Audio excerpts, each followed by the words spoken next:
છે।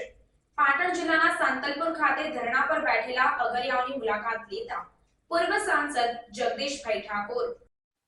સાંતલપુર તાલુકાના અગરિયાઓ 5 દિવસથી ધરણા ઉપર બેઠા છે, ત્યારે ધરણા પર બેઠેલ અગરિયાઓની જગદીશ ઠાકોર દ્વારા મુલાકાત લેવામાં આવી। 2-3 દિવસ પછી ગુજરાત સરકારમાં રજૂઆત કરીશ તેમ જણાવવામાં આવ્યું।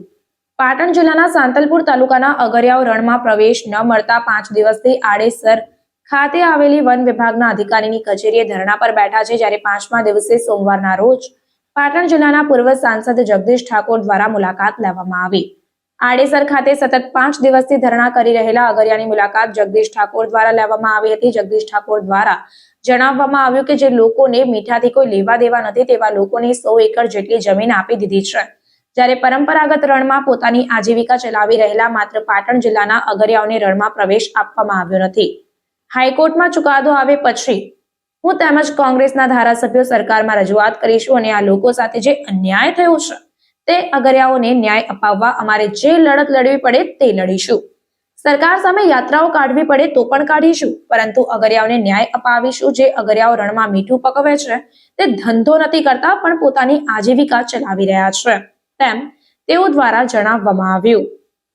રિપોર્ટર વસંત કડિયા, સેક્યુલર ગુજરાત ન્યૂઝ, પાટણ। રણમાં પ્રવેશ આપી અને મીઠું પકવવા દે 5 દિવસે ફક્ત રાજકીય નેતા તરીકે આપે જ મુલાકાત લીધી છે। શું અગરિયાઓની વેદના સાંભળી અને આમની રજૂઆત ક્યાં સુધી પહોંચાડશે? હું લોકસભાનો સભ્ય હતો એ વખતે આ અગરિયાઓના પ્રશ્ન ભાઈ હરણેશભાઈ મોદી અને બીજા બધા મિત્રો મારી પાસે લાવતા, અમારા મહેબૂબભાઈ બચ્ચાભાઈ એ લોકો પણ સતત અમારા ટચમાં રહેતા અને એમની મુશ્કેલીઓ દૂર કરવા માટેના પ્રયત્ન કરતા હતા। મને 4-5 દિવસથી મહેબૂબભાઈ બચ્ચાભાઈને એમણે વાત કરી કે સાહેબ 5 દિવસથી ઉપવાસ ઉપર બેઠા છે, એમની મુખ્ય માગણીઓ 10 એકર પરંપરાગત વર્ષોથી એમની પેઢીઓ આ મીઠું પકવતી અને એ 10 એકરવાળાને કે તમારે રણમાં નહીં જવાનું, તમારે મીઠું નહીં પકવવાનું અને 100-125 વીઘા 500 વીઘા એમ કરીને જે રીતે લીઝો આપવાનું ચાલુ કર્યું છે એ લોકો કહે છે કે સાહેબ તમે 1000 વીઘા આપો, 500 વીઘા આપો, જેને જેટલી જોઈતી હોય એટલી તમે આપો, અમને એનો વિરોધ નથી, પણ અમે 10-10 વીઘાવાળા જે લોકો પરંપરાગત છીએ એવા લોકોની રોજીરોટી તમે છીનવશો નહીં। મૂળ મીઠું પકવતા લોકો જે છે એ નાનું રણ હોય બીજું હોય એના માલિકો છે। આ 500-600 વર્ષથી એમની પેઢીઓ આ ધંધો કરીને આજીવિકા કમાય છે, એમની આજીવિકા પૂરી કરે છે। આ મીઠાનો ધંધો નથી કરતા, આ જે કંઈ મીઠું પકવે એમની આજીવિકા પૂરી થાય છે અને એવી જગ્યાએ આવા ગરીબ માણસોની રોજીરોટી છનવવાનો જે પ્રયત્ન થઈ રહ્યો છે એના માટે જે કંઈ અમારે લડત કરવી પડે, હાઈકોર્ટના વકીલ આનંદભાઈ યાજ્ઞિક સાથે પણ મારે વાત થઈ છે। એમણે કહ્યું કે સાહેબ મુદ્દાઓ ખૂબ સારા છે અને કોર્ટમાં પણ આપણને ન્યાય મળશે।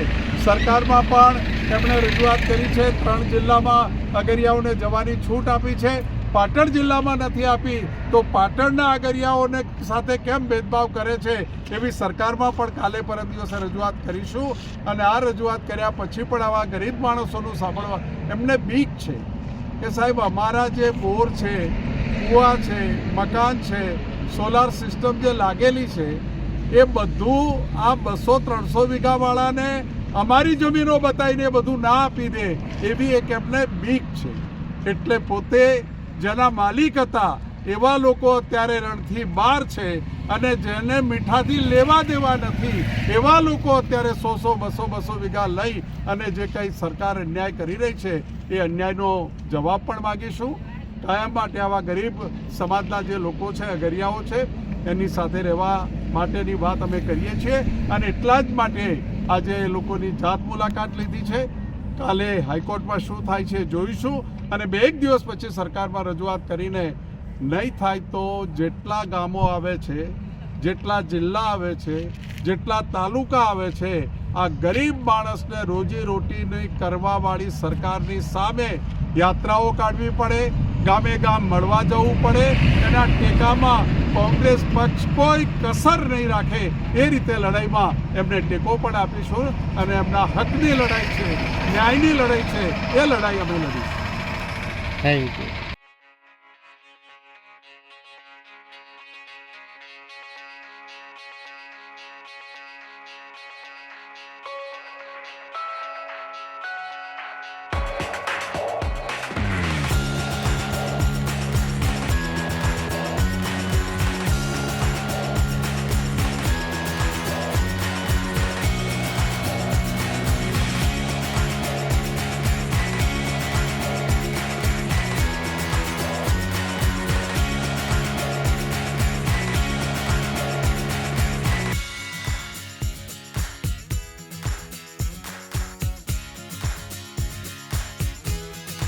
સમાચારોની અવનવી અપડેટ્સ માટે જોતા રહો સેક્યુલર ગુજરાત ન્યૂઝ. સાથે સેક્યુલર ગુજરાત ન્યૂઝ ચેનલને લાઇક, શેર અને સબસ્ક્રાઇબ કરો અને બેલ આઇકોન દબાવીને સમાચારોની ઝડપી માહિતી મેળવો.